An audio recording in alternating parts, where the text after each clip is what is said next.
Hey everyone. So today we're going to talk about shape, center, and spread of data. And specifically, we're going to look at histograms when we do this. But just want to kind of talk through a little example or two to start. And so, let's say you were on a vacation, and on those 7 days, the weather was perfect for 6 of those days. It was sunny, there were no clouds, it was dry, you were able to go to the pool or whatever, play some golf. But there was one day, a big storm, rained 3.5 inches that day, but every other day was fine. And so when you get back and someone asks you how the weather was for your trip, what makes more sense to describe it? It averaged half an inch of rain per day, or one bad day, but typically warm and sunny. And hopefully you're saying, well, choice B, because that's what it was like. Most 6 of the days were perfect. So that one rainy day didn't really actually mean it averaged half an inch of rain per day, even though that's actually true. Like 3.5 inches of rain, 7 days, that's half an inch per day. But that didn't really describe what actually happened correctly. And so that's why when we are looking at and describing data, it matters kind of what way we talk about the typical data point. And so that's the center, the typical data point. And so measures of center were mean, median, and mode. So we're going to look at another example here. Here's two students, student A, student B. They both had a mean score or an average score of 85 and a median of 84.5. For their quizzes, there were 8 quizzes over the semester. So a conclusion you might make here is that the students performed similarly. Students performed similarly on the quizzes. Okay, well then I give you some more information. I tell you that student A had a standard deviation 1.12, IQR interquartile range is 2, and the range is 3 of those 8 quizzes. But student B has a standard deviation of 10.81, an IQR of 15.5, and a range of 36. Okay, these are measures of spread. And what the takeaway, measures of spread, the takeaway here is that the student B scores are much more spread out. Okay, bigger numbers mean they're much more spread out. And the probably easiest one to kind of wrap your head around is the range. That means the highest to the lowest, right? So the highest to the lowest for student B was 36, but for student A it was only 3. So bigger range. So we can see that student B's scores were much more spread out, or much more varied is a word that we might use. More spread out. Okay, so then I'm going to give you one more piece of information, and that information is that the actual scores are these. So we can kind of see that the actual scores confirm our idea that we had, that the student B were much more spread out. So we can see student B had a 64, an 80, 84, 78, 100, 92, 97, 85. Very spread out, very sporadic, but student A was very consistent, 84, 86, 86, all right around the same. And so this hopefully gives you an idea of why these measures of center alone aren't enough to describe data. Okay, so these measures of spread, the standard deviation, IQR range, helped us understand that student B's scores were less consistent, more spread out, more spread out. Okay. So that's center and spread, but we also have this new idea called shape. So how can we describe the shape of data? So we've got 3 histograms here that we're going to look at. And in each of these histograms, we can kind of see the shape looks a little bit different. And in the second one here, it's almost sort of traced out. It's called a bell curve. You may have heard that before. And we can kind of do a similar idea with both of these. And those three shapes have a name, which we'll talk about in a second. Okay, but we have three questions here about these. So in the height of students graph, which is bottom left here, which is smaller, the mean or the median? And so we're actually given that information. So the mean is 121.5. That's like right around there. And then the median is 125. That's right around there. So the mean is smaller. And what do you think causes it to be smaller? Well, the reason it's smaller is all these outliers down there. So the students with the shorter heights kind of bring down the average. Students with shorter heights bring down the average. Okay. In the best actress graph, which is larger, the mean or the median? In this case, the mean is the larger one, and so we switch the question there, which is larger. So the mean is 36, that's right about there. The median is 33. These are, at least on the graph, a little bit closer together, but the mean is larger. And once again, the reason for that is the kind of outlier data points. So the older actresses bring up the average.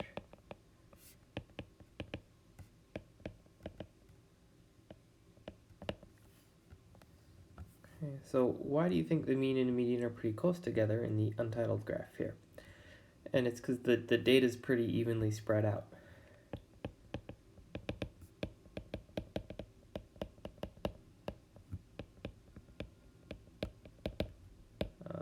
Which means that the higher scores are kind of balanced out by the lower scores or whatever that data is representing. Okay. So let's put some names to this stuff here. So the shape of a distribution can be symmetric or skewed, right? And so we use the phrases left skewed or skewed left. They're kind of interchangeable either way. And symmetric and right skewed. So you see examples of each here. All right, so the skewedness is where we call it the tail. Okay, the longer tail extends to the left. That means that's left skewed. Or right skewed would be the longer tail extends to the right. And as you can see here, that where that tail goes is where it brings the mean. So in this case, the mean is going to be smaller than the median, and the right skewed, we're going to have the mean that's bigger than the median, and symmetric, they should be about equal. Okay. So just a couple quick examples of determining shape.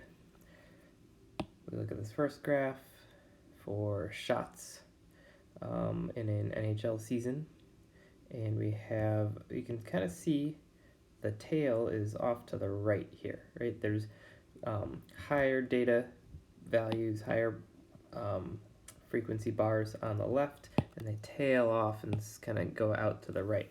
So this would be an example of skewed right, because that's where the tail is, how it's kind of extends out that way.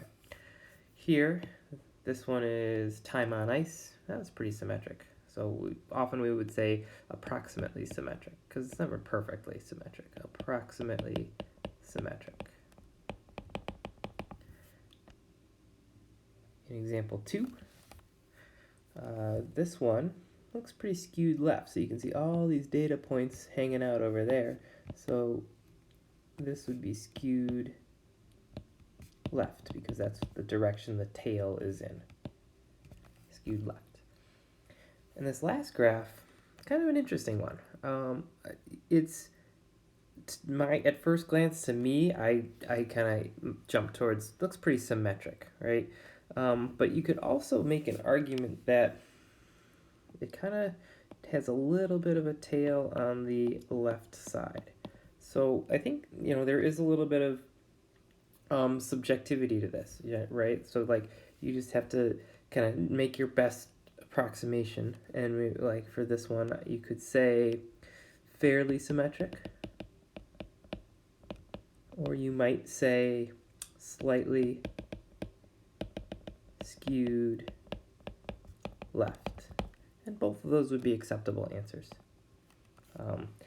I think that's the only one of these four that's kind of ambiguous enough to argue you could say both of them. The rest are pretty clearly one or the other. So to finish off here, we're going to talk about how we summarize data.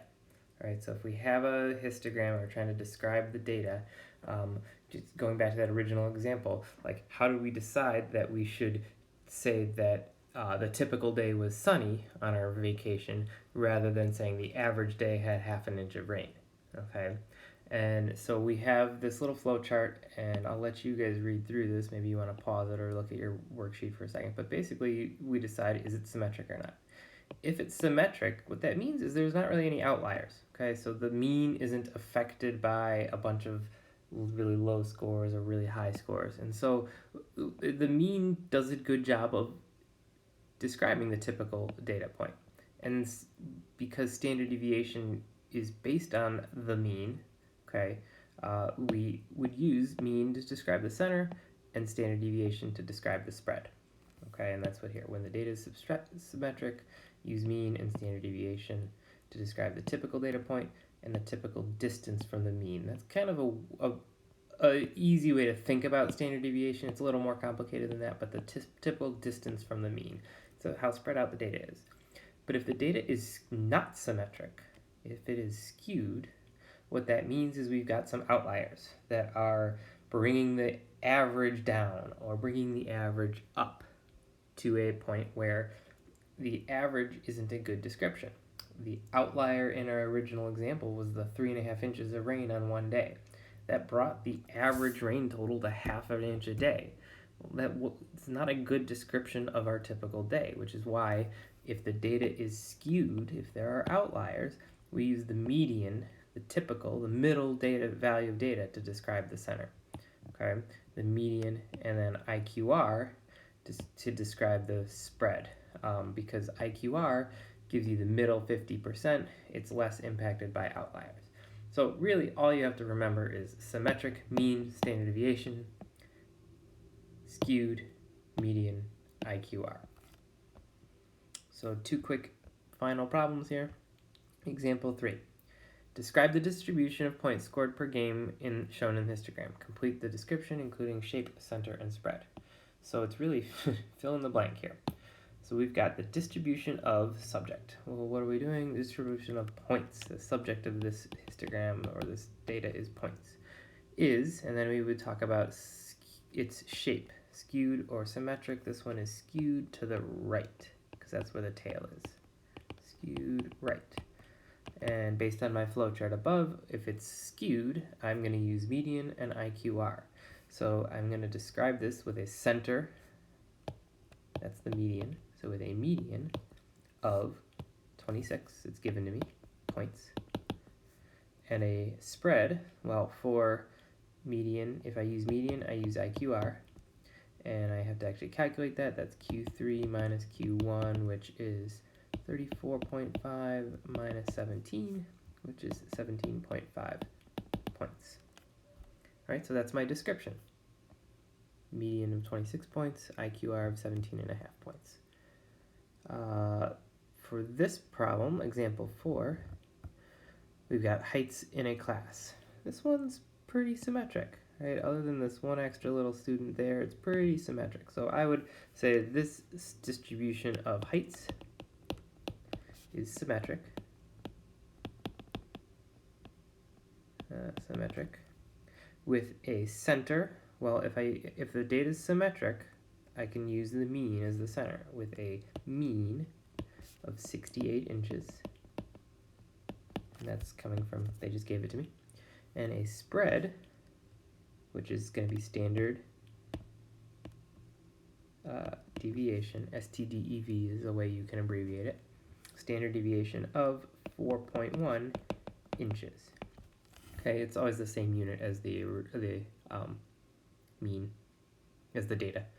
So that is how we describe that. So you'll have a few problems like these in your homework. Refer back to this note sheet if you have some questions. Thanks for watching.